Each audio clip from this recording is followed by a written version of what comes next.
back in Kansas. What a blessing. Wonderful. And the meal and the room and all the hard work that went in to make this night happen, I think we need to say thank you again. What a great job.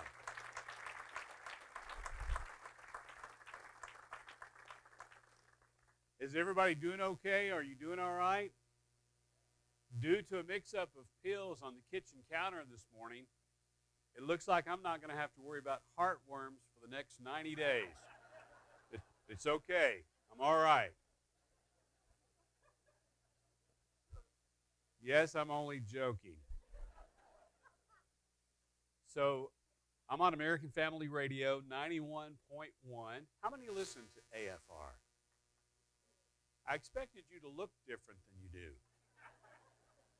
People don't look like they sound on the radio, do they? Well, I'm on the air with John Riley, and as was mentioned, we have almost 200 stations in 36 states, and I'm so thankful for Don Wildman, the American Family Association, American Family Radio, Tim Wildman. And when you think about being on the radio, of course, you think about music. And I know that you've had a song stuck in your head. That's happened to you, right? That you didn't plan to learn the lyrics or learn the song, and you find yourself humming or singing a song. Well, this fellow had the song, The Green, Green Grass of Home, stuck in his head. And days turned into weeks. He got so concerned, he went to the doctor and told the doctor, I've had this song, The Green, Green Grass of Home, stuck in my head all this time. I'm very concerned. The doctor said, you've got the Tom Jones syndrome. He said, Tom Jones syndrome? Well, I've never even heard of that. He said, is that common? The doctor said, it's not unusual. Now we're going to have that song stuck in our head. For those of you that don't listen to AFR, we in the mornings we play music and we share scripture and try to be a cheerleader for Jesus. And then, of course, there's a nice little sprinkling of dad jokes. A song will end, and I'll say, hey, everybody who's had a dysfunctional background, or everybody who's ever had a dysfunctional family, remember this. Every baby chicken came from a broken home. Hey, it's early in the morning. You can get away with a lot. Recently, a song ended, and I said there was a Spanish magician. He said, I'm going to count to 3 and make myself completely disappear. He said, uno, dos, and he disappeared without a trace.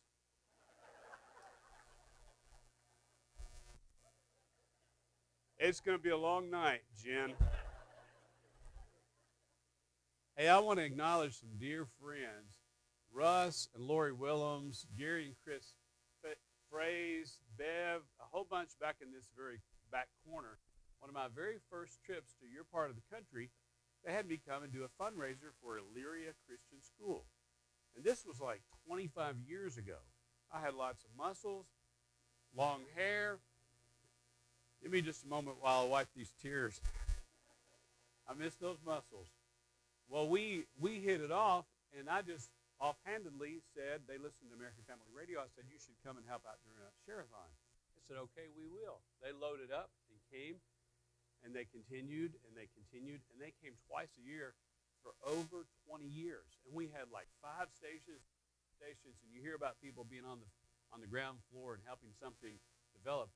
They really did answer the phones, and they were there. And they're just like family members, and I've watched their children grow up. So what a blessing to see my friends. And coming to the area, I was going to get to this a little bit if I had time to get to this, but I've got a lot of Wichita area stories.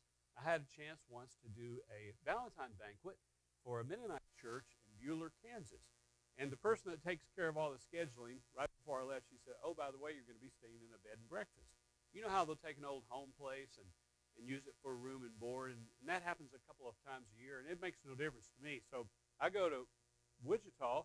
This bunch here, they picked me up in a 30-year-old limousine, and so we go from Wichita to Buhler, and then they hand me off to the pastor's wife who's going to take me to the bed and breakfast. You can't make this stuff up. So we drive just a short ways and she pulls into the parking lot of a nursing home. Yeah, that's exactly what I thought. She said, here we are. We're here. And I said, well, this is nursing home. She said, oh, somebody should have called. They should have called. I said, called about what? She said, Beulah is so small, we don't have a hotel or a motel, but the folks at the nursing home let us use a room for a bed and breakfast. I'm thinking, get out of here. I mean, that would be a PR nightmare. You know, when somebody comes from out of town, you roll out the red carpet, you put your best foot forward. I still thought she was pranking me. I took my luggage, and I went up to the front desk, and you know how it is there at the front desk, and the sights and the sounds. And listen, I love elderly. I love senior citizens. Cafeteria was down this way. Down the hall, I could hear them, help me, help me.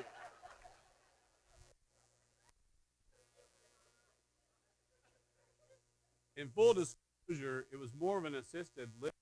What was the name of that place? It was, somebody probably knows, Sunshine Meadows. Yeah, I have spent the night there. Yes. Hey, look. I looked over at the door, and just as your teeth, as plain as your teeth are in a glass, it said guest, and I went in there, and I thought, wow. I was going to call my wife, let her know I made it okay. There's no phone in the room. I went to the little boy's room. That dude had handles and foot pedals. And then, have you noticed when life throws you a curve, if you get outside your comfort zone, why is it that we always start going downhill with our imagination? And I'm thinking bed and breakfast. I don't even want to know about the breakfast.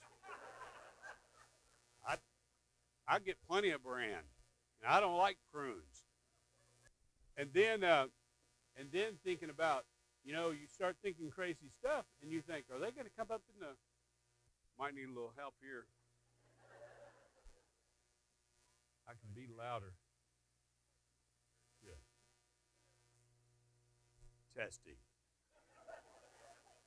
The early bird gets the worm, but it's the second mouse that gets the cheese. So, I'm thinking, are they going to come up in here in the middle of the night and check my blood pressure? Or roll me over and give me a shot? Or worse? Yeah, this really happened. Well, so that's one story, and that's included in Moses Was a Basketcase. Hilarious true stories to encourage and inspire. Another time, I'll try to do this quick because I know this is not comedy night, but I'm a pilot. I get a pilot's magazine. I'm minding my own business years and years ago, reading my pilot's magazine. There's an article in there about Learjet. You know who that is, right down the road.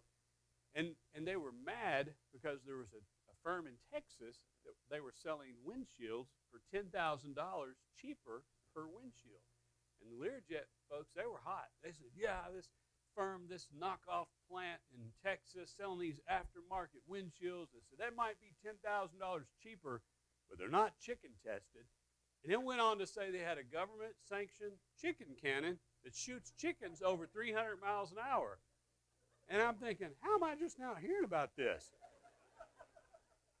And what kind of chickens are they using? High-velocity chickens, low-velocity chickens, armor-piercing chickens? And who's running that thing, Daryl or his other brother, Daryl? I'm reading this article. I'm thinking about that. And I have some fun with it on the air. You know, what are they doing with the shrapnel? You know, at the end of the day, with all that spent ammo, you know it's Kansas. Somebody's taking that home. They're having fried chicken, baked chicken, chicken a la king. So I'm having some fun on the radio. This is 20 years ago. And I immediately get a fax from Learjet. Yeah, on Learjet stationery, exactly. And that's what I thought. I said, man, in trouble again. It was an engineer with great sense of humor. He said, everything you said is so. In fact, we want to invite you to Wichita to tour the plant and see the chicken cannon. Yeah, how big is God? You know, pastor, just a little tiny bit like Joseph, from the prison to the palace. Boom, just like that. I think I'm in trouble. Now I'm on my way to Wichita. I get to tour the plant. I got to shake hands with Joe Chicken Shooter, whatever his name was. Instead of telling that whole story, I put that in the book as well. Moses was a basket case. Hilarious, true stories to encourage and inspire. The stories are so zany and crazy, you may think they're not true, but they really are. So back to where I was. I really appreciate being on the radio, and it is a real honor and a real blessing to be here tonight. And look how nice everybody looks. Look around. What a good group. You ladies especially look nice. And this is just for the ladies. I saw something years ago. I don't remember if it was a bumper sticker or a T-shirt. This is just for you ladies. I saw something that said coffee, chocolate, and men. Some things are just better when they're rich.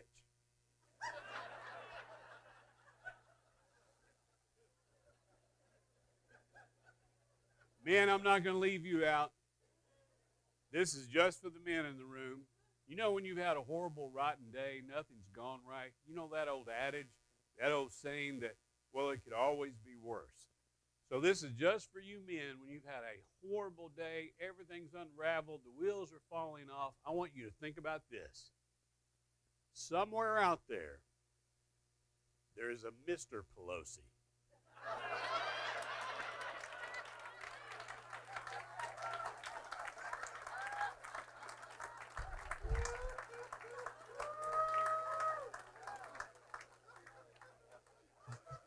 Jen's going too far. Too far. You crossed the line.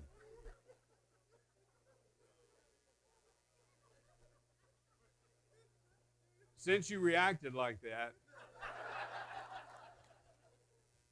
about 3 weeks ago, right after the death of Ruth Bader Ginsburg, I wrote something, posted on Facebook, and I just thought, it's just going to share what's on my heart. 100 people shared this, so I think I hit a nerve.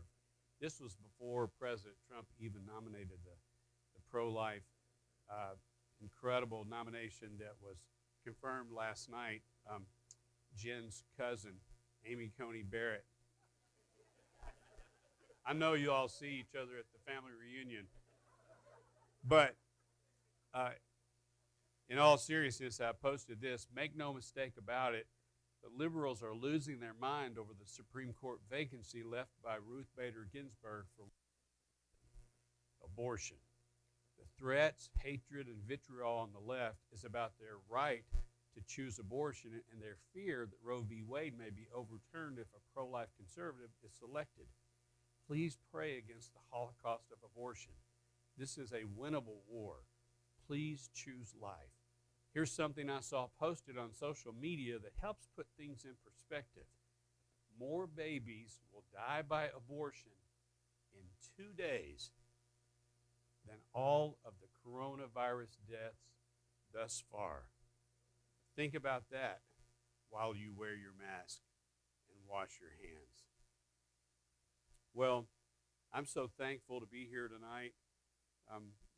Doug, Jennifer, thank you so much. I'm so grateful for what Heartland Pregnancy Care does here in Newton and the surrounding areas. We are in election season, and I want you to be very, very careful when you're looking at those campaign signs. Be very, very careful. Guy said last time he voted for a real estate agent.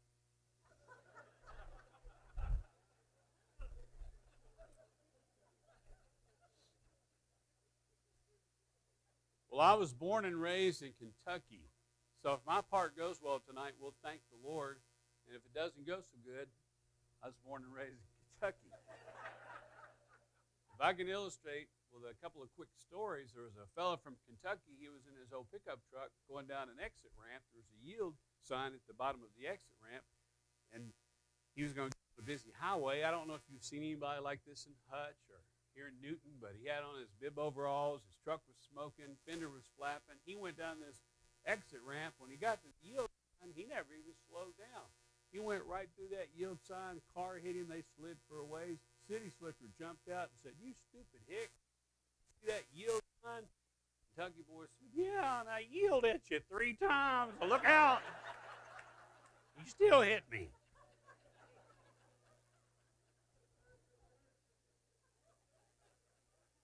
Guy was skydiving. He pulled his ripcord, nothing happened. Pulled his emergency cord, nothing happened. He's falling through the sky. Kentucky boy's going up about as fast as he's falling down. Right when they passed in the air, he asked him, he said, "Hey, buddy, you know anything about parachutes?" Kentucky boy said, "No. You know anything about gas stoves?"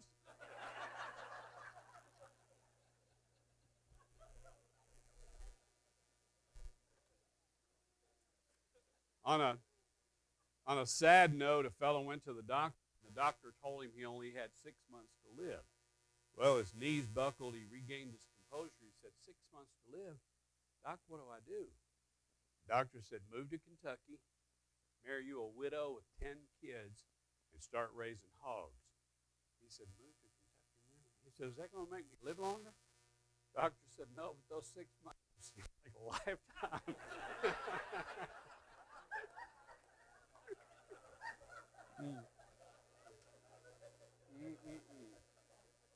Born and raised in Kentucky. Actually, I'm thankful to be from the Bluegrass State. I moved to Tupelo, Mississippi, way back in 1985, and so I've been there so long I feel like I have dual citizenship. My wife, Melanie, says hello, and she's praying for us tonight. We have 7 children. Did you know the diaper spelled backwards is repaid? No, it really is. Diaper spelled backwards is repaid. Our original bunch, we had a 1-year-old, a 2-year-old, a 3-year-old, and an 8-year-old. Can you mamas imagine? A 1-year-old, a 2-year-old, a 3-year-old, and an 8-year-old. There was a whole lot of crying going on in our house. And sometimes the babies were crying. Then the Lord blessed us, and we had more after that. But we love babies at our house. Someone once said having babies is like living in a fraternity house. Having babies is like living in everything is broken, nobody sleeps, and there's a lot of throwing up. We laugh at that, but I like God's definition. He says sons are heritage from the Lord, children a reward from him. Like arrows in the hands of a warrior are sons born in one's youth. Blessed is the man whose quiver is full of them. And the world says that children are a burden and a bother. They're underfoot, they're in the way, they're noisy, expensive, sticky fingers. You ladies can't, your figure gets ruined. They're just in the way, and they just should be aborted. And you look at Psalm 127, and God says that children are our heritage. He says they're a blessing. He says they're a reward and a gift from his own hand. I would rather believe what God's word has to say in the secular world. So we've got 7 children, and if I can introduce a couple of the kids just to let you know where we are. Our oldest, Lauren, she has got a large vocabulary when she was little. Brilliant. All of our friends to a person said, you really ought to test her. She may be a genius. She was 3 years old. I came home one day, and I said, you and Mom, sporadically. That word up. I tell you that as a little bit of a background because she's just real precocious and larger than life. So she was 3 years old. She was the only one. There was just 3 of us. We took our eyes off of her for about 2 minutes. You parents know the drill. Where's the baby? We searched through the house, quickly find her in the kitchen, and in just a couple of minutes, she's got the freezer door open, got a tub of chocolate ice cream, got the lid off, got a big serving spoon, and she's covered from head to toe in ice cream, sitting in a puddle of chocolate ice cream on our white floor. Can you picture that? She's holding the tub with her feet like a little chimpanzee, and she's hunkered over just rooting and digging and going to town. This spoon's nearly as big as her head, chocolate in her hair, covered in chocolate. Well, she looked like a raccoon. You can see her eyes. You can see her smile.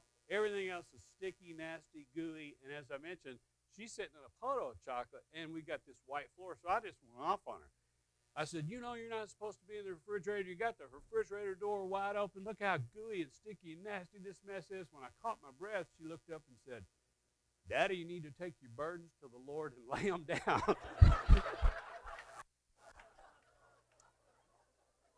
It gets worse. She's holding that spoon, chocolate dripping off her elbow. She said, Daddy, you need to take your burdens to the Lord and lay them down. And when you lay them down, you need to leave. Pretty good advice from a 3-year-old. You know, I wasn't going to take a detour, but you feel so right at home. Lauren, she's our oldest, and then we've got Sadie Morgan, and we've got Maddie and Cooper and Casey James and Bodie and Tegan.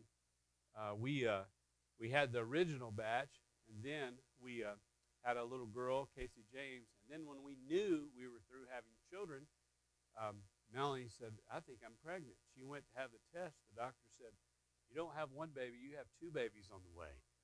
And so look at all this gray hair. The Lord has a good sense of humor. We have 5-year-old twins. So, but what I was going to say about Lauren telling you how precocious and everything she is, she got married in January, just found out in the spring that they're expecting. So now we're going to be grandparents, or we already are grandparents, and she's got a baby on the way in February. She is a real writer, among other things. And here's something she just wrote in the last few days, and I felt like sharing this. I'm just grabbing a little snippet out of a couple of things she posted. She wrote, how rare and beautiful it is to even exist, Andy. God could have created one or anything in your place, but he thought of you. Every freckle, the sound of your laugh, the way your wrinkles when you think, how your eyes light up when you talk about something you really love. Before the world took its first breath, you were on the mind of the one that poured the foundation. He is so proud of you. He is so in love with you. You are not an accident. You are not the product of coincidence or chance. You are a deliberate decision made by the creator of the universe, a perfect God who has never made a mistake. And you are not the exception to that truth. You are seen and set apart, accounted for and gushed over, prized, purposed, and made in the image of a holy God for such a time as this. And then she was thinking about her little baby, and she posted the sonogram, and she put this on Facebook just a few weeks ago. And their baby's nickname is Rip. The baby pictured below is our son Rip at his 16-week ultrasound. I don't know what you see, but I see a nose that looks a whole lot like his mama's. I see lips that we cannot wait to kiss all over. I see hands that will play countless games of catch with his daddy. I see a belly that looks perfect for tickles. I see life, a life that my husband and I have been so graciously entrusted with. I see a baby boy who is in the secret places of his mother's womb. He's fully known and set apart by the creator of the universe, our heritage, our arrow. What mercy. Thank you, Jesus. So that's Lauren, who is our writer and singer and everything else. Our next child, Sadie Morgan, she's the artist in the family. When everybody was watching TV, she was turned the other way, drawing, and she always had a sketch pad. She used to go to sleep with an Etch-a-Sketch. You remember those? Shake them and have those little knobs? And I want to try to be real diplomatic here. But artists and musicians, they really do march to the beat of a different drum. I could tell you some stories about Sadie Morgan, but I'm just going to keep going for sake of time. Our next child, Maddie, we were at church once, and we were the services were over. We were back in the back with some couples who had small children, and the time got away from us, and we were fellowshipping, and everybody's attention was down at the altar. We said, we better round up our children and go eat. So everybody was looking down front, and just then, little Maddie, she was about 5 years old, she broke from the others and came to the altar, and on bended knees, she laid her little head on her hands and just started. Everybody oohed and awed. We thought, wow, it's working. You don't always get to see the proof of the pudding.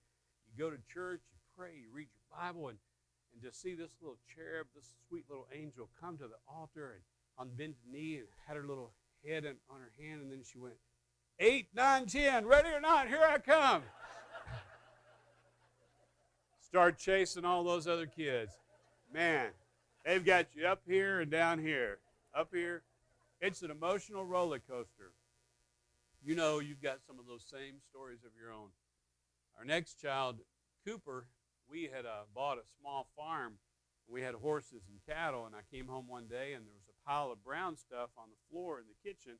Cooper was on all fours eating from the brown stuff, and the two middle girls were standing guard. Right when I showed some immediate concern, Sadie said, relax, Daddy. Those are grape nuts. We're playing cattle farmer. That's our sweet feed, and Cooper's our cow.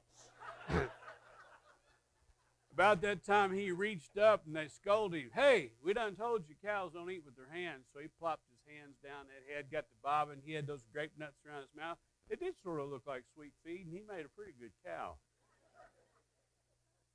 I'll mention more about Cooper a little bit later.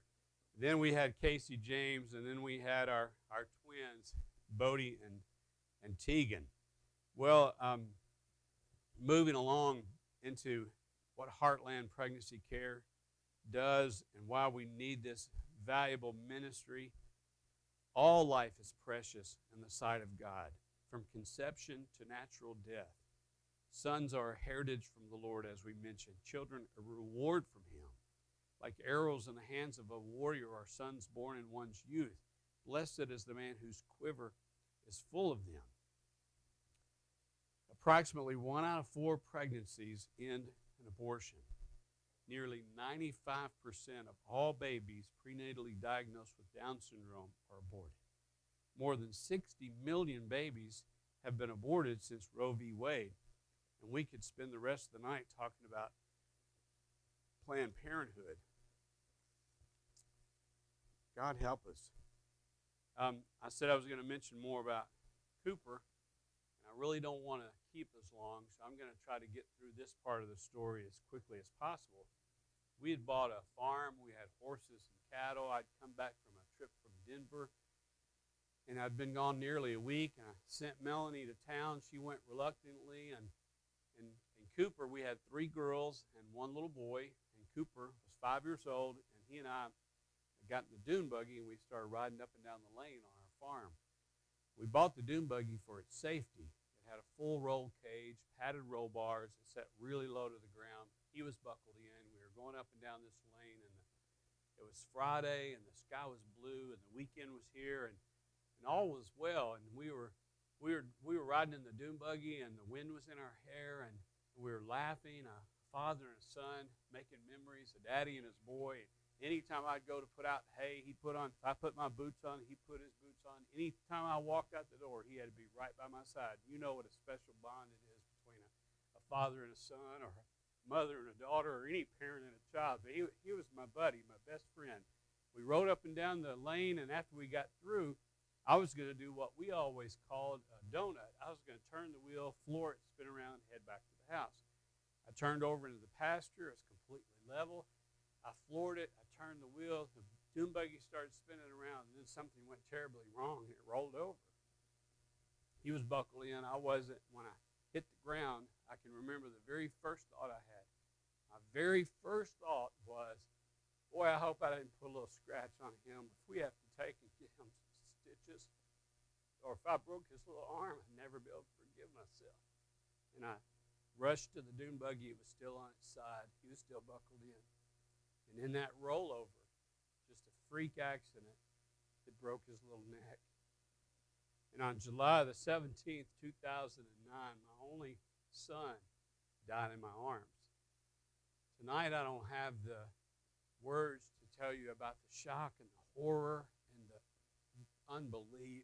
Those things happen to somebody else. They don't happen to you. I mean, it's every parent's worst nightmare. And all those words like surreal, and it's a nightmare, and you just know you're going to wake up from it. To put it in perspective, Friday afternoon, we were riding in the dune buggy, and the sky was blue, and all was right in our world. That was Friday afternoon. Saturday mid-morning, we were at the funeral home, and the funeral director was saying, which one of these caskets do you want for your little boy? But God is faithful. and His Word is true, and His mercies are new every morning, and His grace really is sufficient, and we're still standing.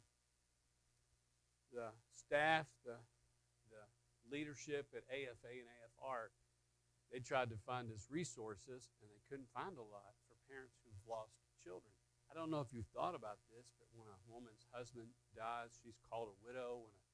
When a child's parents pass, they're called an orphan. Have you ever even thought there's not even a name for parents who lose a child? It's just so awful, and it's just so unnatural, and it's just so out of order. Well, they couldn't find us a lot of resources, and they said, you haven't turned to drugs or alcohol, you're not bitter or angry with God, you're still going to church, your marriage is still strong. And I did not know that 89% of marriages fail when there's the death of a small child. So if you hear of a child that gets hurt on the farm or gets out in traffic or drowns, rally around that family. But they said, if and when you're able, we want to tell your story. And they wanted to do a documentary, and they did, Flame On. Dr. Dobson is in the bonus tracks, Dr. David Jeremiah, the Kendrick brothers. They said, number one, we want to give it away and not sell it. Number two, we just want people to know there's on the other side of tragedy. So we've given away over 250,000 of these. I brought these for you. Please stop by the table and get one. But I say that because passionately pro-life as a family. And I didn't think we could be more pro-life. But maybe that old adage about you don't know what you have until you lose it, you know, that just caused the price to go up on life, to have our only son die. And so, and we tell our friends, and I'll tell you tonight, please turn off the TV. In lieu of what happened with us, turn off the TV, get down to the floor, and play with your grandchildren, play with your children. It's true what they say. You never know when it's going to be your last opportunity to love you, to somebody that you care about. So I said all that to say this. So many people have seen this, and people said, you really ought to write a book. And they've shown this on Wednesday night and Sunday night at church. Anybody can do that. You don't need permission. And so many people said, you really ought to write a book. So we wrote the book, Losing Cooper, Finding Hope to Grieve Well. And one of the chapters is called Pro-Life. You can't even rightly grieve well if you don't have life as a foundation. We won't treat our elderly people, euthanasia. Everything stems from you having the right concept of life. And so if I can just share a little paragraph from the chapter, the pro-life chapter of Losing Cooper, Finding Hope to Grieve Well. Starts out saying that someone, a little girl, was fascinated because there was a little cousin born in their family. And it just brings so much joy. A baby, that's just new life. That's just one of the best things the Lord does. And there's so much joy, and it unites the family. So this little girl had a cousin born. She just got so excited, saw all the joy and all the extended family. So she asked her mom, can we have a baby? Mom said, oh, no. She said, please, Mama, please, can we have a baby? No, sweetheart. She said, well, why? Well, for one thing, they're so expensive. Well, how much does it cost to have a baby? Mother thought about it. She said, about $10,000. Little girl thought about it and said, that's really not that much money when you think about how long they last.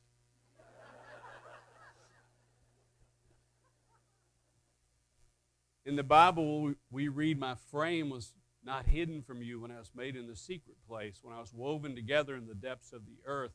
Your eyes saw my unformed body.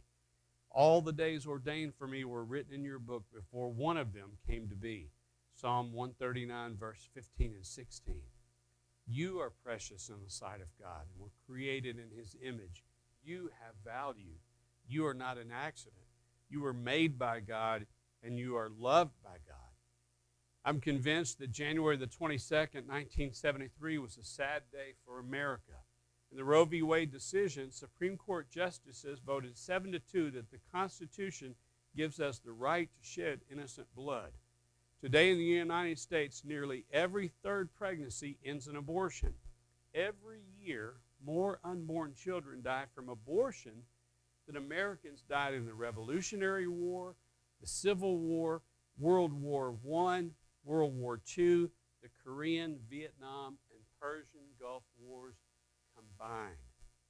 God help us. Please pray for the Holocaust of abortion to end. All life is precious in the sight of God, from conception to natural death. If you have had an abortion, please know that this is not an attempt to judge or condemn you.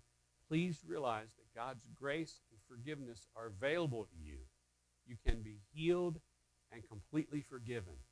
God wants to help you, heal you, restore you, and make you whole. So, our little son died in that accident, as I mentioned. The Lord was gracious and gave us a little girl who was born after that. As I mentioned, Casey James. I can tell you so many stories about that sweet little angel, and you've got so many stories of your own, of your children and grandchildren and nieces and nephews. And every baby has a story that needs to be told. That's why we want to save babies, and that's why Heartland comes alongside these frightened girls and treats them with dignity and respect, and they share the gospel. And there's so many things they do with education and in the community. And I love those postcards to say, here's how you can pray for an actual client that we're working with. But we had Casey James, and then as I mentioned, our twins were born, Bodie and Tegan. But I didn't mention this. Our son, because of losing a son, I found out we had twins. I'm a simple guy in a lot of ways, and I thought, I bet it's going to be two boys. Because if I was God and a Christian family lost their only son and they had twins on the way, I'd let it be two boys. And just everybody say, yay, God, that's awesome. Well, a little boy and a little girl on the way. That's okay. I'm going to get a second chance. And my son Bodie, I mentioned I'm a pilot. I'm going to teach him how to fly. I want him to excel in sports. I'll teach him how to drive. He'll marry and have a family. So I've got all these expectations. About 2 days after he was born, they were preemies. The doctor came, and you could tell he was very serious. He said, your son Bodie has Down syndrome. Well, I was thinking about the pilot and having his own family and all these things, and I struggled with that, even as a passionately pro-life Christian. Well, Melanie and I processed that, and then we took our girls to the park. We grabbed some burgers, went to the park, and after we had our burgers, I said, hey, Daddy's got some bad news to tell you about the twins. That's why we had this impromptu picnic. I said, Bodie has Down syndrome.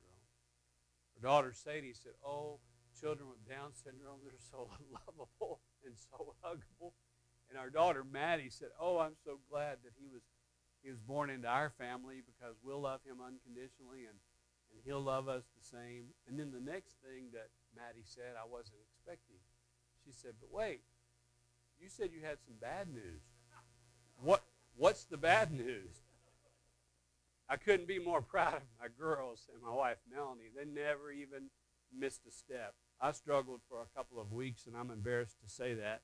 But they asked about putting our twins on a calendar, and they wanted us to write something about them. Here's what I wrote about our twins.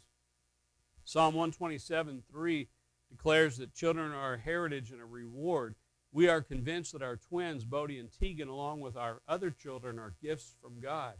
Several days after our twins were born, the doctor gave us the news that our son Bodie had Down syndrome. It was a lot to process. In the middle of our doubts and fears, a pastor friend offered these wise words: Bodie is perfect for the purpose God has for him on earth. Bodie, our little bundle of love, has already brought us more love, joy, and laughter than we ever imagined possible. His sweet smile seems to melt away any troubles, cares, or concerns. It's going to be exciting to see all the ways God will use him for his glory, because it's true. Bodie is perfect for the purpose God made for him on this earth. I could tell you more stories. Oh, my word. We just cannot imagine our life without him. He makes us laugh every single day. I was telling my friends about last summer, we're in Tornado Alley. You guys know about tornadoes as well. The weatherman came on, and he was freaking out. He said a tornado's on the ground 30 miles south of Tupelo, headed our way. Go, get in your safe place. And he's almost in a panic. So Melanie gets the children, and she runs, and she gets everybody in the tub, and she piles all these pillows, and she puts all these blankets. There's whimpering, there's some crying. go, go. She gets everybody in the tub, piles all the pillows, gets all the blankets. Then Bodie turned the shower on.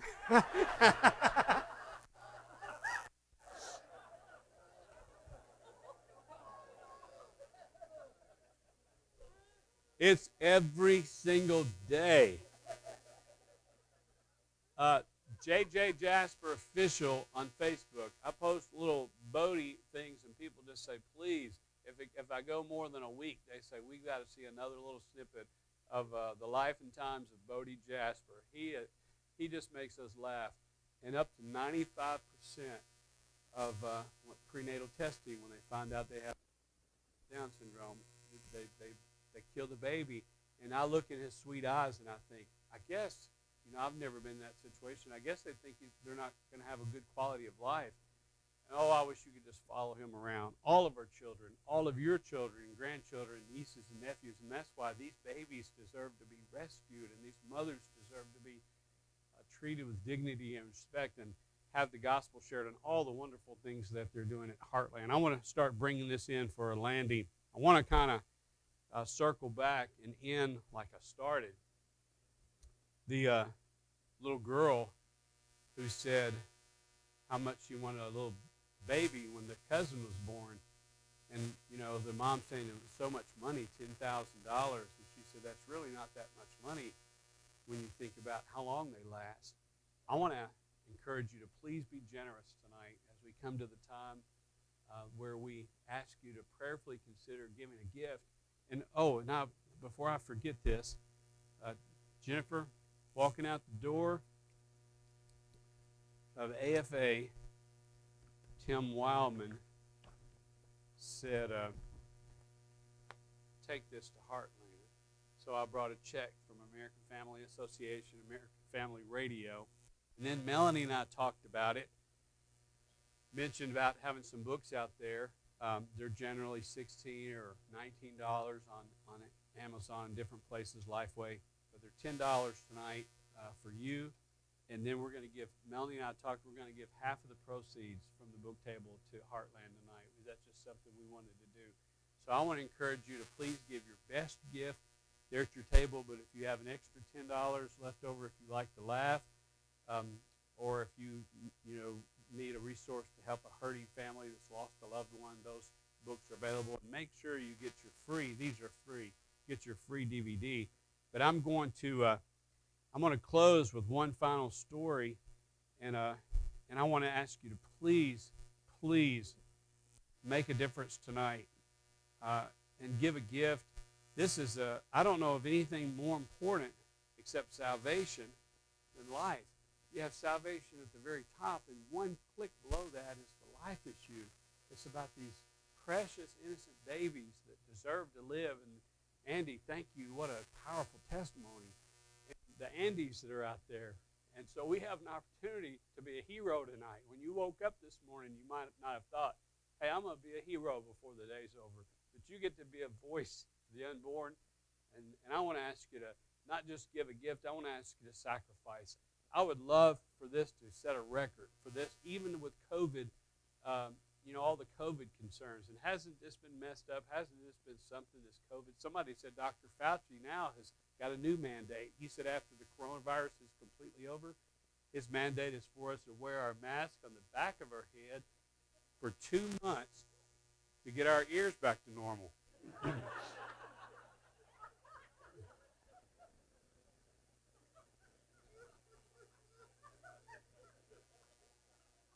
So, even with the COVID limitations, I would love to see us set a record. In fact, if we'll set a record in giving tonight, I'll brag about you guys on national radio.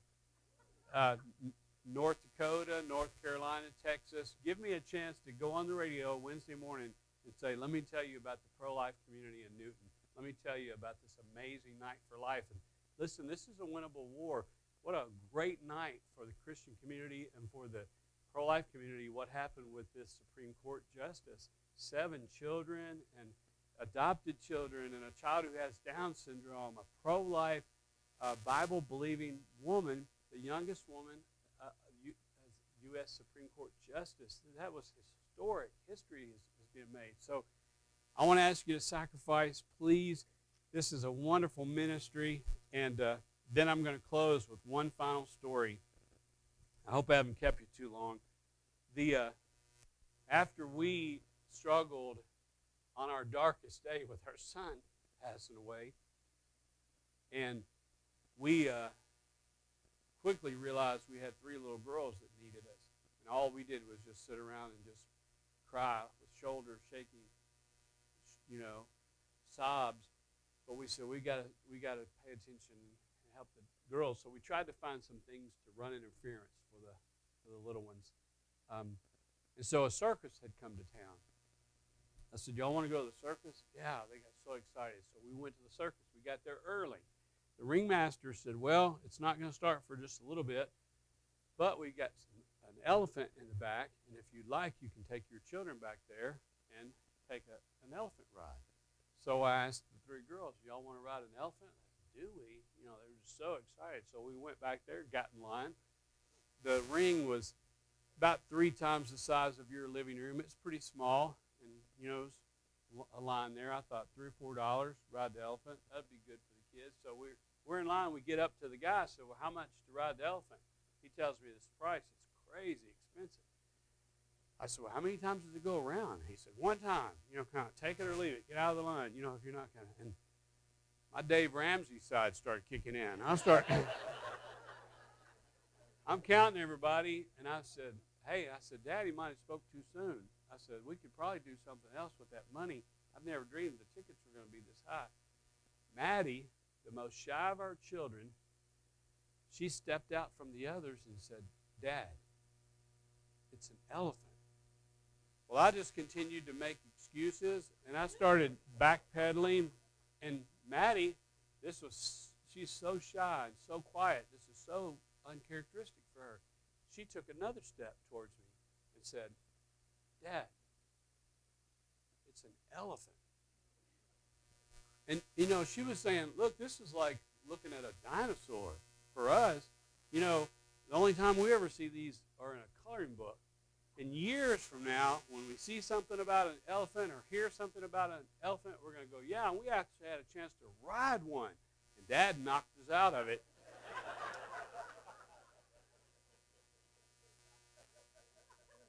With one word, she's saying to me, this is bigger than you realize. This is an important moment.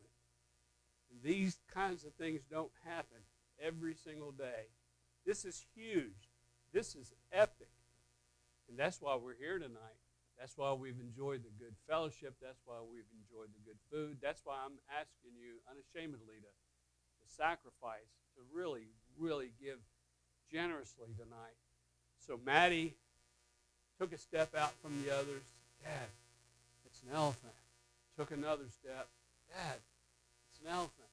I continued to make excuses and was distracted.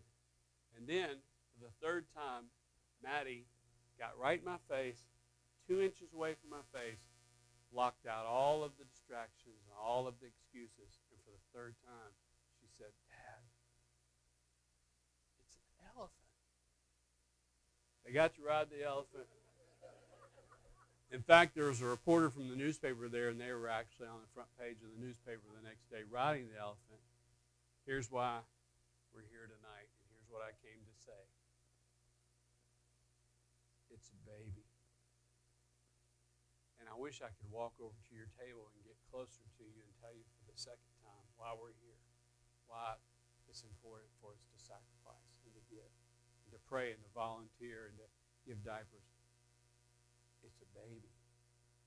And I wish I could do like Maddie and come to each one of you personally and get right in your face, get about 2 inches away, get rid of all of the excuses and all of the distractions and tell you for the 3rd time how important this is. I wish I could close in and say for the 3rd time, it's a baby. Thank you, and God bless you.